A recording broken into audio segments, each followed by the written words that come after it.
Stock మార్కెట్లో invest చేసి మీ డబ్బులు డబుల్ చేసుకోవాలనుకుంటున్నారా? సుందరరామిరెడ్డి గారి లైవ్ సెమినార్ కి అటెండ్ అవ్వండి.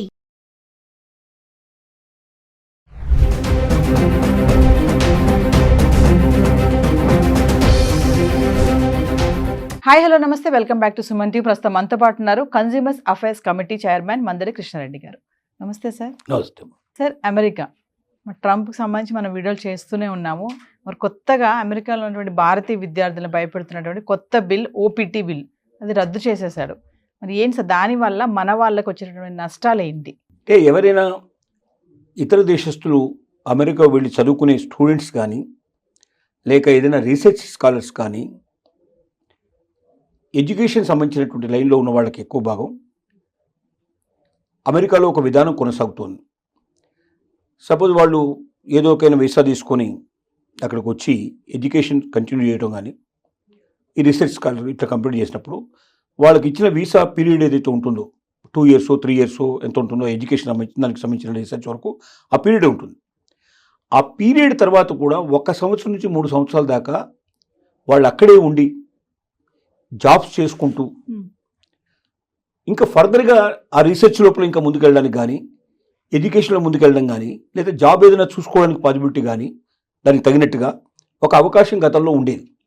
Minimum 1 year, maximum 3 years possibility కల్పించేవాళ్ళు. ఈ పీరియడ్లో వాళ్ళకి ఏంటంటే వీసా ఉన్నట్టే లెక్క, అంటే వీసా ఎక్స్టెండ్ చేసినట్టు లెక్క. ఒక రకంగా ఓపీటీ అంటే ఇక్కడ వాళ్ళకి వీసా ఎక్స్టెండ్ చేయడం ఒకటేను, వాళ్ళు పని చూసుకోవడానికి ఒక అవకాశం ఉండేది. అయితే ఇది ఎక్కువ ఏంటంటే యూనివర్సిటీలో మాత్రమే ఈ పని చూసుకోవాలనేది, క్యాంపస్లో ఉండాలి. అది వారానికి 20 గంటలు మాత్రమే పని చేయాలనేది ఉంది, కండిషన్ ఉంది. అంతకన్నా ఎక్కువ పని చేస్తే అది నేరం కింద లెక్క. కానీ సహజంగా యూనివర్సిటీలో ఇంతమందికి జాబులు దొరకడం చాలా కష్టం.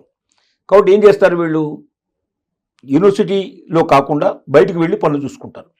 20 hours చేస్తే దానివల్ల లాభం లేదు కాబట్టి, ఎందుకంటే 20 hours అమెరికన్ సిస్టమ్ ప్రకారంగా చేస్తే, అంటే అమెరికన్స్కి ఎంత అయితే డబ్బులు ఇస్తారో అంత డబ్బులు మన ఇండియన్స్ కూడా ఇచ్చేటైతే 20 hours సరిపోతుంది.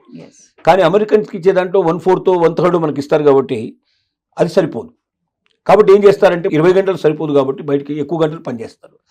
ఈ ఎక్కువ గంటలు పనిచేయడం అనేది నేరానికి సంబంధించిన విషయం. అంటే అమెరికన్స్కు ఉద్యోగాలు దొరకకుండా బయట నుంచి వచ్చిన వాళ్ళు ఆ ఉద్యోగాల్లో ఆక్యుపై చేసుకొని తక్కువ రేట్లకు పనిచేయడం వల్ల అమెరికన్స్ రావాల్సిన జాబ్స్ రావట్లేదు, అమెరికన్ రావాల్సినంత జీతం రావడం లేదనేది అక్కడ ట్రంప్ యొక్క వివాదం. ట్రంప్ ఓపీటీ రద్దు చేయడంలో ముఖ్యమైన కారణం అది. ఇప్పుడు దీనివల్ల ఏమైందంటే లక్షల మంది విద్యార్థులు నష్టపోయే పరిస్థితి ఏర్పడింది. అంటే వాళ్ళకి చదువు అయిపోగానే ఇక వాళ్ళు వెంటనే మూటముళ్ళు సర్దుకొని వచ్చేసేయాలి, వెనక్కి రావాలి. ఏమాత్రం అక్కడ ఉండడానికి వీలు లేదు. గతంలో అయితే ఓపీటీ ఉండడం వల్ల మినిమం 1 year నుంచి 3 years దాకా వాళ్ళు షెల్టర్ ఉండేది. ఆ 3 yearsలో వాళ్ళకి యూనివర్సిటీ లోపల కూడా పనిచేసుకునే అవకాశం ఉండేది, బయట కూడా పనిచేసుకునే పాసిబిలిటీస్ ఉండేది. వాళ్ళు మొత్తం మీద అంటే యూనివర్సిటీ అని ప్రతిబంధకం పెట్టినా కూడా చాలామంది ఎక్కడ చేస్తున్న స్టూడెంట్ వీసా ఉంది కదా ఇతనికి, ఎట్లాగైనా 3 ఏళ్ళు 2 ఏళ్ళు ఉంది కదా వీళ్ళు చెప్పిన ప్రకారం ఓపీటీ ప్రకారం, కానీ ఎవరు కూడా పోలీసు కానీ ఎవరు ఆబ్జెక్షన్ చెప్పేవాళ్ళు కాదు. ఇప్పుడు ట్రంప్ తీసుకుని నిర్ణయం వల్ల ఏమైందంటే లక్షలాది మంది విద్యార్థులు వాళ్ళ ఇండియాకు రావాల్సిన పరిస్థితి ఏర్పడింది. ఖచ్చితంగా రాకపోతే ఇంకో మార్గం లేదు. ఎందుకంటే వాళ్ళని 1 month లోపల వాళ్ళకి ఈరోజు ఓపీటీ రద్దు చేశారు, 1 month టైం ఇచ్చారు. 30 రోజుల లోపల వాళ్ళు 80% ఇండియాకు తిరిగి రాకపోతే వాళ్ళ మీద కేసులు ఫైల్ చేసే అవకాశం ఉంది, వాళ్ళ జైలు పంపించే అవకాశం ఉంది, వాళ్ళ మీద రకరకాల యాక్షన్స్ తీసుకునే అవకాశం ఉంది, ముద్రేసేస్తారు. స్టూడెంట్స్నే కాకుండా సార్, అక్కడ ఉన్నటువంటి యూనివర్సిటీస్ కూడా ఈ బిల్లుతో భయపడుతున్నాయి అంటే ఏం చెప్తారు సార్? ఎందుకు భయపడుతున్నాయంటే యూనివర్సిటీస్ ఎప్పుడు బాగా కలకలాడుతుంటాయి, స్టూడెంట్స్ ఉంటే బాగా కలపడతాయి. స్టూడెంట్స్ని బయటకు పంపించడం మొదలుపెట్టిన తర్వాత ఈ ఓపీటీ సిస్టమే లేకపోతే అసలు ఎవరు చదువుకోవడానికి రారు. ఎందుకంటే మా చదువు అయిపోయిన తర్వాత కూడా ఇంకా 1 year నుంచి 3 years అక్కడే ఉండొచ్చు, అమెరికాలో ఏదైనా మంచి ఉద్యోగం సంపాదించుకోవచ్చు, లేదా ఫర్దర్గా స్టడీస్ అయినా ఫర్దర్గా ఇంకేదైనా సరే మా జీవితాన్ని సెటిల్ చేసుకోవచ్చు అనే ఉద్దేశంతో వస్తున్నారు. నీకు నీ చదువు వరకు మాత్రమే కంప్లీట్ చేసుకుని పోవాలంటే అమెరికానే రావాల్సిన అవసరం లేదు. ఇండియాలో కూడా మంచి చదువు ఉంది మనకు, ఇండియాలో కూడా మంచి యూనివర్సిటీస్ ఉన్నాయి మనకు. ఇవి కాకుండా అమెరికా కన్నా చాలా తక్కువ ఖరీదు చేసేవి, తక్కువ ఖర్చు అయ్యేటువంటి అనేక దేశాల లోపల యూనివర్సిటీస్ ఉన్నాయి, ఇంకెక్కడికైనా వెళ్ళొచ్చు. అమెరికాలో పర్టికులర్గా ఎందుకు వస్తున్నారంటే అమెరికాలో జాబ్ చేసుకునే అవకాశం ఉంది, చదువుకునేటప్పుడు కూడా పార్ట్ టైం చేసుకోవచ్చు, అలాగే చదువు అయిపోయిన తర్వాత కూడా 1 year నుంచి 3 years ఇక్కడ ఉండొచ్చు. మనం ఈ లోపల మనం ఏదో ఒక ఉద్యోగం సంపాదించుకొని మనం పూర్తిగా సెటిల్ కావచ్చు 100% అనే ఉద్దేశంతో మాత్రమే అమెరికాకు వస్తున్నారు. ఇప్పుడు ఓపీటీ తొలగించిన తర్వాత ఇక అక్కడ ఉద్యోగాలు వస్తాయనేది కల్లా, అక్కడ వెయిటింగ్ పీరియడ్ లేదు. మరి అలాంటప్పుడు ఎందుకు వస్తారు? కొత్త విద్యార్థులు రారు, ఉన్న విద్యార్థులు వెళ్ళిపోతారు, కొత్త విద్యార్థులు రారు. మరి యూనివర్సిటీస్ ఏమైపోతాయి? నష్టాల బారిన పడిపోతాయి. చివరికి యూనివర్సిటీలు మూసుకోవాల్సిన పరిస్థితి ఏర్పడుతుంది. అందుకే యూనివర్సిటీస్ వణికిపోవడానికి కారణం అది, భయపడడానికి కారణం అదే మెయిన్గా. సరే, ట్రంప్ టార్గెట్ ఇప్పుడు స్టూడెంట్స్ అంటారా?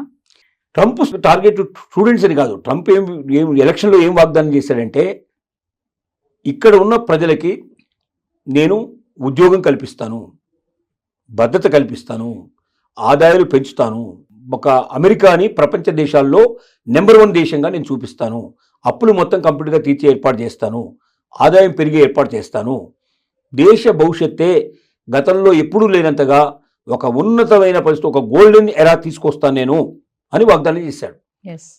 కాబట్టి మరి అలాంటి స్వర్ణయుగాన్ని తీసుకురావాలంటే ఎక్కడెక్కడ లోపాలున్నాయో చూడడం మొదలుపెట్టాడు. ఒకటి, ప్రభుత్వ రంగ సంస్థల్ని వీలైనంతవరకు క్లోజ్ చేయాలని డిసైడ్ చేసుకున్నాడు. ఎందుకంటే ప్రభుత్వ రంగ సంస్థల్లో అనవసరంగా ఖర్చే విపరీతంగా ఉంటుంది, కానీ దానివల్ల వచ్చే ప్రయోజనాలు పెద్దగా ఉండదు.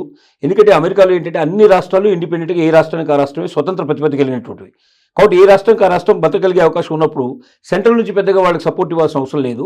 డబ్బు రూపంలో ఏదైనా ఇవ్వాల్సి ఉంటే డైరెక్ట్గా ఇచ్చేయడానికి పాసిబిలిటీ ఉంది. దానికోసం డిపార్ట్మెంట్ పెట్టి వేల మందిని పోషించి వాళ్ళకు అనవసరంగా శాలరీస్ ఇచ్చి ఇవన్నీ చేయాల్సిన అవసరం లేదనే నిర్ణయానికి వచ్చి వీలైనంత వరకు ఉద్యోగాన్ని తొలగించడం ప్రారంభించాడు.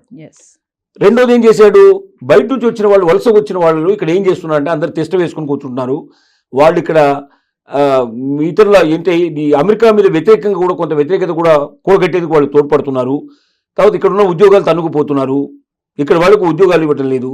ఇక్కడ వాళ్ళకి అద్దెకు ఇల్లు దొరకడం కష్టం ఉంది. ఇక్కడ వాళ్ళకి అవకాశాలు తక్కువైపోతున్నాయి. కాబట్టి బయట నుంచి వచ్చే వాళ్ళని ఎంత తగ్గించగలిగితే అంత అమెరికా సేఫ్గా ఉంటుంది, సురక్షితంగా ఉంటుందని అతను భావిస్తున్నాడు. సరే, ఏదేమైనా ఓపీటీ బిల్లు రద్దు చేయడం వల్ల మన స్టూడెంట్స్కి అయితే తీవ్రమైన నష్టమే అనుకోవచ్చు. 100% నష్టమే.